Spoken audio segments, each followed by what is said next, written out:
तो विकासखंड काशी विद्यापीठ का ये बच्छाव गांव और बच्छाव गांव में हो रही पान की खेती, निश्चित तौर पर जब बनारस के पान के नाम आता है तो बनारस का पान पूरी दुनिया में जाना जाता है। लेकिन अगर पान की खेती की बात कर ली जाए तो अभी तक जो पान है वो कलकत्ता से, जगन्नाथपुरी से ज़्यादा आता था।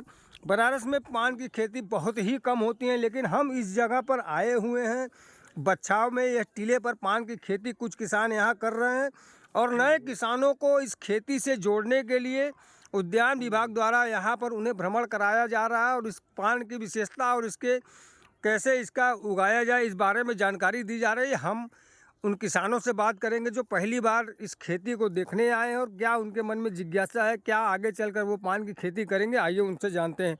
क्या नाम है आपका? हमारा नाम दिनेश प्रसाद चौधरी है।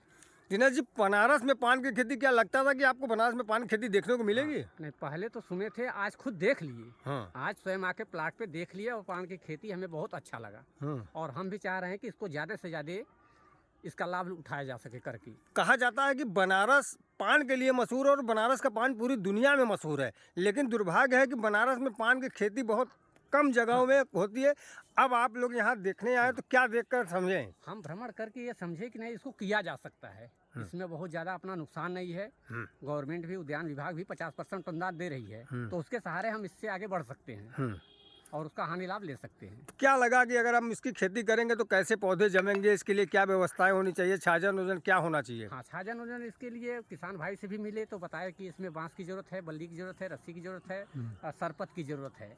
ये आम चीज़ है जो हर गांव में मिल जाती है। तो इसको हम अपने गांव से ही उपलब्ध करके इसको इसी तरह बना के थोड़े ही पैमाने पे 2-4 बिस्से करके हम इससे पहले आगे बढ़ेंगे। अच्छा। हाँ, आगे हमको लाभ मिलता है तो इसको और ज़्यादा फैलाएंगे। बिल्कुल, आने वाले दिनों में अगर ये बात कही जाए कि बनारस भी पान की खेती के लिए जाना जाएगा तो निश्चित तौर पे कोई बड़ी बात नहीं होगी। अब किसान धीरे धीरे इस ओर भी आकर्षित हो रहे हैं। कुछ और लोगों से हम बात करेंगे और उनकी अभिलाषाओं को जानेंगे। क्या नाम है आपका? मेरा नाम सुभाष चंद्र वर्मा है। मैं हरौआ ब्लॉक के भोपापुर ग्राम सभा से यहाँ प्रशिक्षण हेतु उद्यान विभाग से आया हूँ और पान की खेती देखने के लिए, क्योंकि बनारसी बनारसी पान के नाम से ही बनारस प्रसिद्ध है। आते रहिए। और मैं यहाँ देख करके हमें काफ़ी उत्साहवर्धन मिला और आने वाले समय में हम इसकी खेती करेंगे और बनारस का नाम रोशन करेंगे।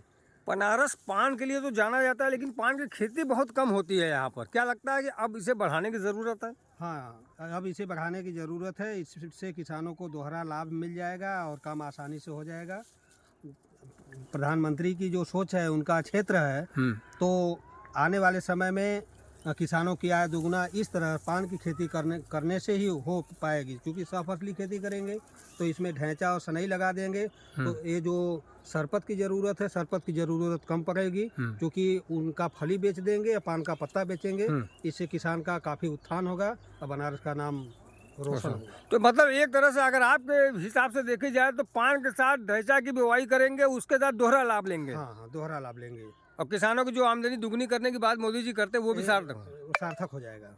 तो ये रहे किसान जिनके मन में पान की खेती करने की इच्छा जागृत हुई और इसी इच्छा को देखते हुए उद्यान विभाग ने इनको पान की खेती करने वाले लोगों के बीच लाकर इनकी जिज्ञासाओं को और इन पान की खेती कैसे करें इन सब के बारे में बताया। निश्चित तौर पर आने वाले समय में ये पान की खेती बनारस के अन्य गाँवों में भी देखने को मिलेगी।